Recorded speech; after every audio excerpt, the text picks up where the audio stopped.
The American Generation M. Muslim in America has been leading an Islamic way of life long before the New World America became a nation.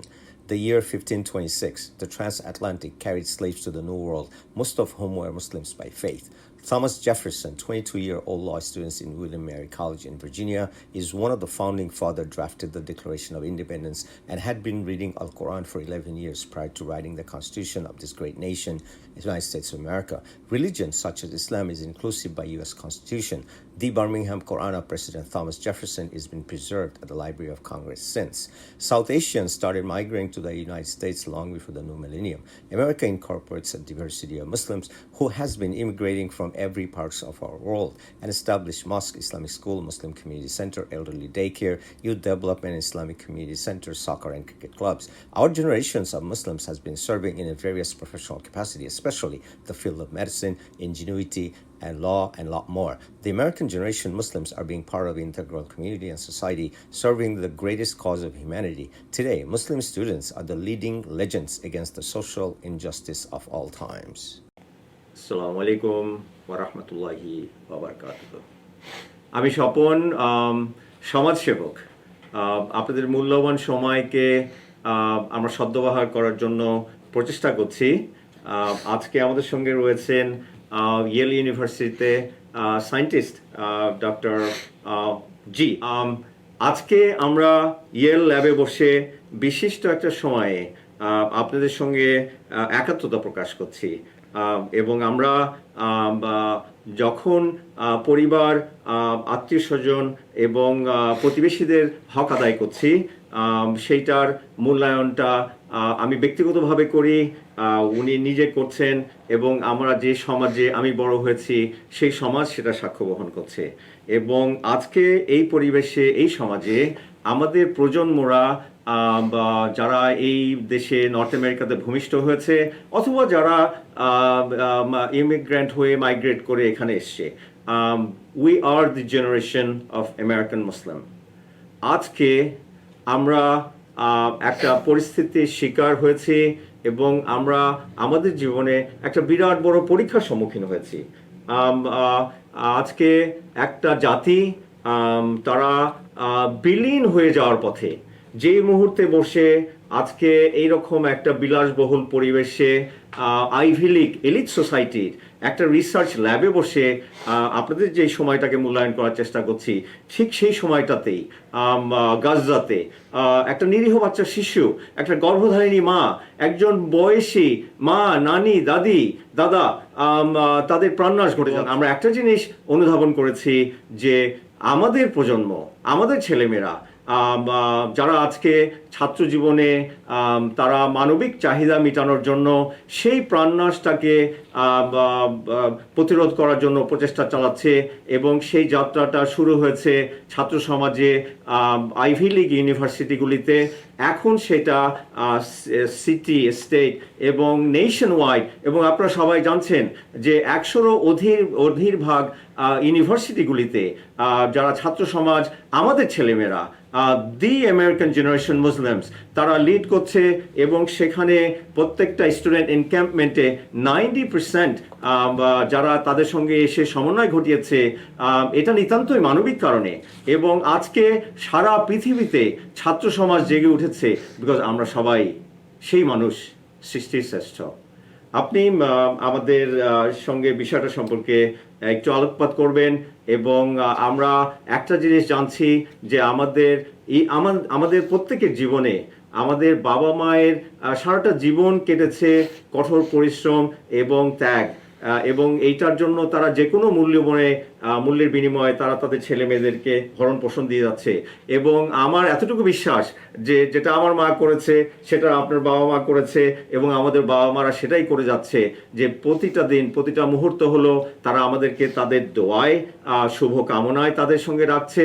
এবং আমরা সেই আমাদের যুব সমাজ, আমাদের ছেলে মেয়েদেরকে, স্টুডেন্ট সমাজকে এতটুকু আশ্বস্ত করতে চাই, we got your back, please. Thank you Swapan Kazi. আপনি যা বলছেন যে এই যে আমেরিকায় যে ইয়াং জেনারেশন অর্থাৎ ছাত্র যে প্রতিবাদ, এই আসলে এটা একটা আমি একজন সাধারণ মানুষ হিসাবে বলেন, একজন চিকিৎসা বিজ্ঞানী বলেন, একজন শিক্ষক হিসাবে বলেন, একজন চিকিৎসা শাস্ত্রের একজন ছাত্র হিসাবে বলেন, যাই বলেন না কেন একজন, এটা যে রেসপন্স, এটা কিন্তু খুবই স্বাভাবিক। খুব স্বাভাবিক কি, আল্লাহ তাআলা যে এই মহাবিশ্বে বা এই যা সৃষ্টি করেছেন তা প্রত্যেকের কিন্তু তার স্টেরিওটাইপ, অর্থাৎ যা কাজ তা করার ডিরেকশন দিয়েছেন ওর বাইরে।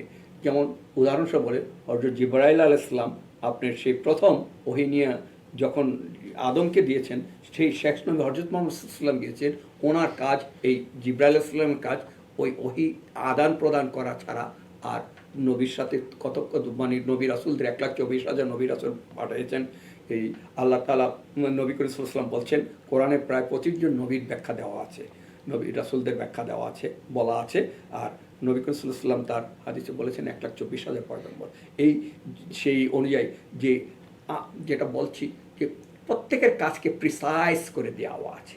কিন্তু একটা কথা খেয়াল রাখবেন যে এই মুখলুকাদের সৃষ্টির শ্রেষ্ঠ জীব বা খলিফা হিসাবে মানুষকে সৃষ্টি করেছে, তার একটি তফাৎ দিয়েছেন, তার ভিতরে ব্রেনের একটা জাজমেন্ট সেন্টার দিয়েছেন, অর্থাৎ ন্যায় অন্যায়, ভালো মন্দ, এই যে বিচার বিশ্লেষণ করা সেই জিনিসটা আপনাকে সেই জাজমেন্ট সেন্টারটা দিয়েছে।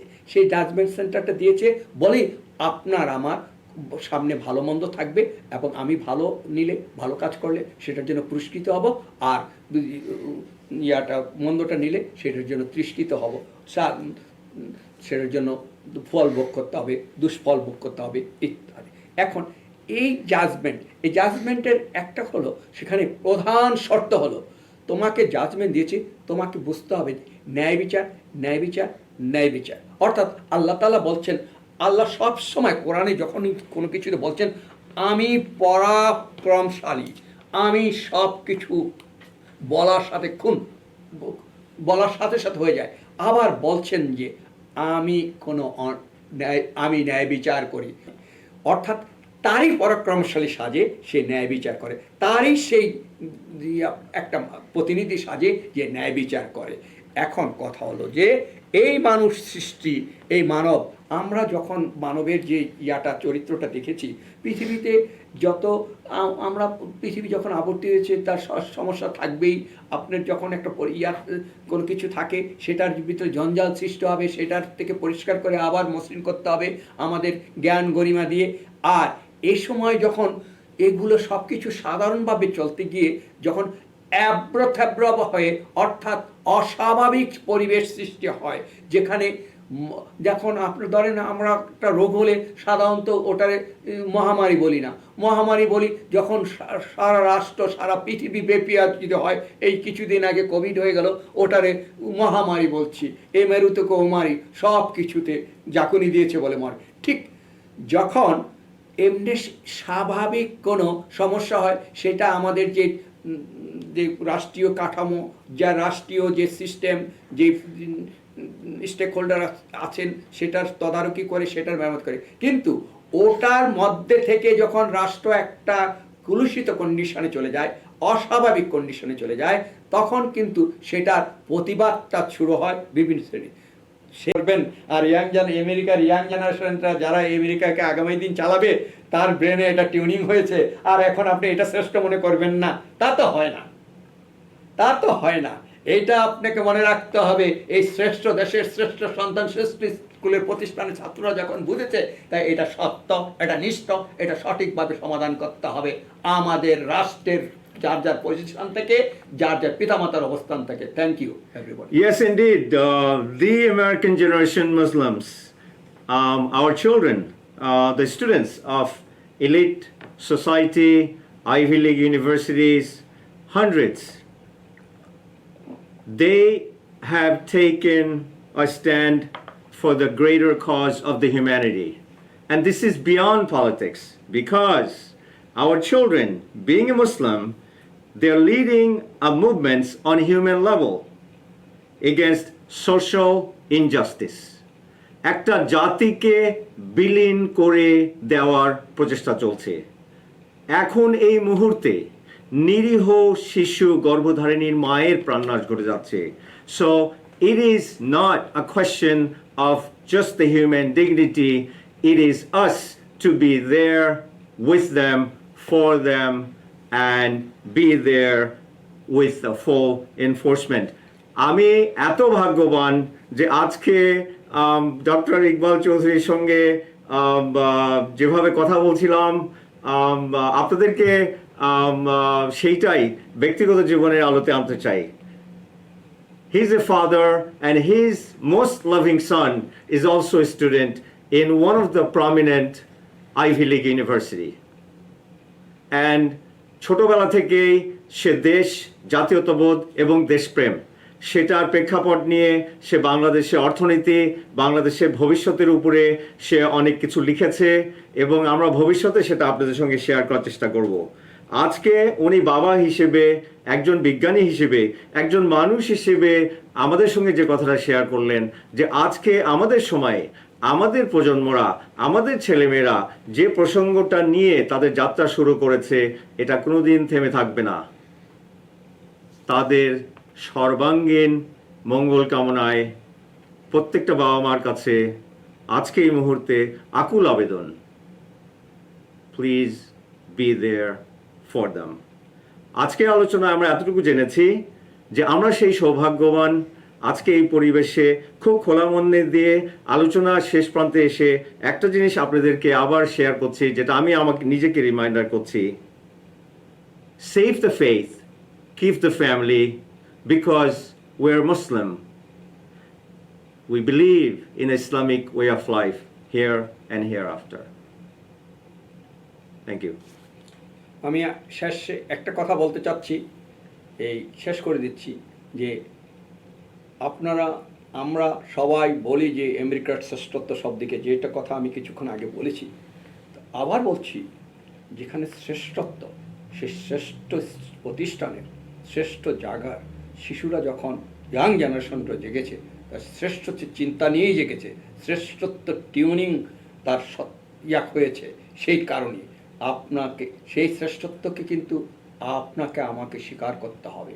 কারণ আপনি অন্য জায়গায় করবেন শ্রেষ্ঠত্ব, তার প্রতিরক্ষার শ্রেষ্ঠত্ব, তার এখানে শ্রেষ্ঠত্ব, আর এখানে ইয়াং জেনারেশন যে শ্রেষ্ঠ প্রতিষ্ঠান থেকে ইয়াং জেনারেশন জেগেছে, যেটা এখানে বুঝতে হবে, এখানে কিন্তু কোনো দেশ আর রাজ্যের না, এখানে সভ্যতা আর অসভ্যের ব্যাপার দাঁড়িয়েছে।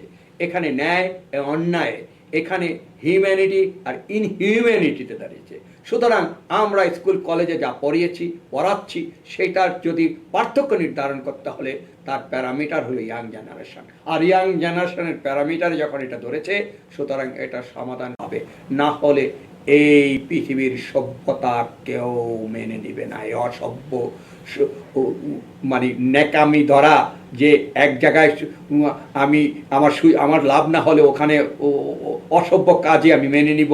আর ইয়েতে একটা কথা মনে রাখবেন, এই আমাজন জঙ্গলে যদি গুড় নিয়ে যান সেখানেও মিষ্টি, আর যদি সাইবেরিয়াতেও জেনে যান সেই মিষ্টির গুরুত্ব কিন্তু কোথাও কমে না। সুতরাং সত্য যেখানে হয় সেখানে আমার পোষ্যপুত্র সমস্যা করছে, সেখানে অসত্য হয়ে যাবে। আর এখানে আপনি কোন আইডেন্টিটি স্লাইড দেখায় বলবেন যে এই শিক্ষক ছাত্রদের পড়াবেন যেখানে বসে এটা সত্য, আর এই সত্য তো ইউনিভার্সাল সত্য। আপনাকে কোনো অভিধানে এখানে কি ওই ভূখণ্ডে কি অভিধানে সত্যের কোনো ভিন্ন অর্থ আছে?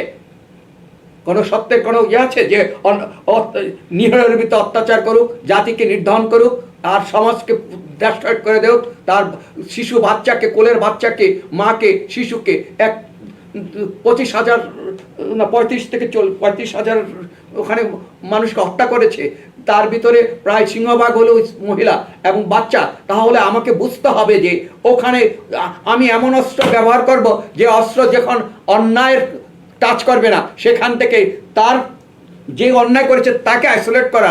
আর সেই যদি আইসোলেট করতে না পারো, সেই অস্ত্র তুমি ওখানে ব্যবহার করো কেন? ব্যবহার করতে পারবে না। এটা শুধু এখানে না, পৃথিবীর সব জায়গায় নিষিদ্ধ হওয়া উচিত যে আমার অস্ত্র ব্যবহার করলে যেখানে ব্যবহার করবে সেখানে নিরীহ লোক যেখানে ক্ষতিগ্রস্ত হবে না। যেখানে 35,000 লোকের ভিতরে তার সিংহভাগ হলো বাচ্চা, শিশু এবং মায়ের গর্ভের অবস্থায় আছে অথবা মহিলা, সেখানে কি করে আমি এখানে স্লাইডে পড়াবো সত্য কথা আর ওখানে অমানবিক কাজ চলবে? তাহলে তো রাষ্ট্র চলতে পারে না। এই জন্যে এখানের ইয়াং জেনারেশন সর্বশ্রেষ্ঠ ছাত্ররা তাদের টিউনিংয়ে, তাদের অয়েভে ধরেছে, তাদের ব্রেনের সেন্সে ধরেছে যে এটা অশুভ লক্ষণ সৃষ্টির অকল্যাণে যাচ্ছে, ধ্বংসের পথে যাচ্ছে, শুধু বাঁচানোর জন্য দাঁড়িয়েছে। সুতরাং আমরা আমাদের পিতামাতা হিসাবে তাদের অথবা রাষ্ট্রের যারা গুরুদায়িত্ব আছে তাদের সেই জিনিস আমাদের লক্ষ্য রাখতে হবে, দৃষ্টি রাখতে হবে। আমি আবার বলছি, এক কথা মনে রাখতে হবে, একজন দূরদর্শী লোকের তার আইকিউ থাকতে মানে যদি লিডার হয় অথবা সামাজিক তার জ্ঞানের উৎকর্ষতা থাকতে হবে আর ভবিষ্যৎ দেখতে পাবে। যে ভবিষ্যৎ দেখতে পাবে না সে কোনোদিন নেতা হতে পারে না আর হতে পারে না। আর এই যখন ইয়াং জেনারেশনের শ্রেষ্ঠ সন্তানরা, এই দেশের শ্রেষ্ঠ সন্তানরা যেটাকে আইডেন্টিফাই করেছে সেটা কি ভুল না সত্য সেটার নির্ধারণ করতে হবে। সেটা যদি এই দেশের যদি পলিটিশিয়ান বলেন অথবা পিতামাতা বলেন তারা নির্ধারণ না করতে বলে সেটার খেসারত দিতে হবে। সুতরাং সেটা যেন মানব জাতির জন্য দিতে না হয় সেই জন্য আমরা সর্বদা যেন সেটা লক্ষ্য রাখে ভবিষ্যৎ প্রজন্মের জন্য সঠিক এবং অভিধানের অর্থ যেন জায়গায় জায়গায় ভূখণ্ডে রিজনাল ক্ষেত্রে যেন চেঞ্জ না হয়। এখানে মানবতার হিউম্যানিটি, এখানের অর্থ এখানে মানবতা, এটা ইউনিভার্সাল, এটা কোথাও কোনো চেঞ্জ হয় না। সেটাই আমরা পড়াই আর সেটাই আমরা মানি, সেটাই আমরা ভবিষ্যতে দেখতে চাই। Thank you. Student encampment just does not value the life of humanity here in the United States. Social injustice has the same meaning as Dr. Chaudhary have said. Social injustice is same for the society in North America, in Greater America, in Europe, and it has the highest significance for those innocent people at Gaza. Then again, I remind myself, remind all of us, keep the faith, save the family, because we're Muslim.